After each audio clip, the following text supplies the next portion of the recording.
ପ୍ରେମ ଭାଙ୍ଗିଲା, ମୁଁ ଭାଙ୍ଗିଲି ନାହିଁ। ପ୍ରେମ ଭାଙ୍ଗିଲେ ମନ ଭାଙ୍ଗିଯାଏ, ହୃଦୟ ମଧ୍ୟରେ ଏକ ଖାଲିପଣ ରହିଯାଏ। ସବୁ କିଛି ଥିଲେ ମଧ୍ୟ ମନେ ହୁଏ କିଛି ନାହିଁ। କିନ୍ତୁ ସତ୍ୟ କଥା ହେଲା, ଜଣେ ଲୋକ ଚାଲିଗଲେ ତୁମ ସମଗ୍ର ଜୀବନ ସରିଯାଏନି। ଆମେ ପ୍ରାୟ ସମୟରେ ଅନ୍ୟମାନଙ୍କୁ ଏତେ ଗୁରୁତ୍ୱ ଦେଇଥାଉ ଯେ ନିଜକୁ ଭୁଲିଯାଉ। ଯେତେବେଳେ ସେ ଆମ ଜୀବନରୁ ଚାଲିଯାଏ, ତେବେ ଆମେ ଭାବୁ ମୋର କିଛି ରହିଲା ନାହିଁ। କିନ୍ତୁ ମନେ ରଖ, ତୁମେ କେବଳ ଜଣେ ସମ୍ପର୍କ ହରାଇଛ, ନିଜ ମୂଲ୍ୟକୁ ନୁହେଁ।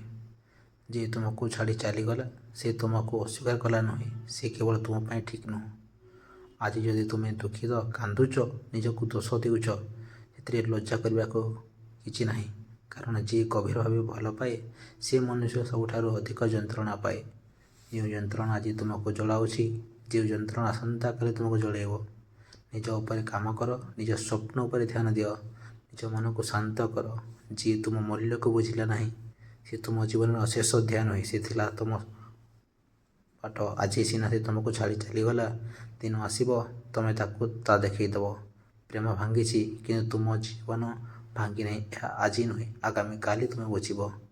କାରଣ ତୁମ କାହାଣୀ ଯାଏଁ ଶେଷ ହୋଇନି।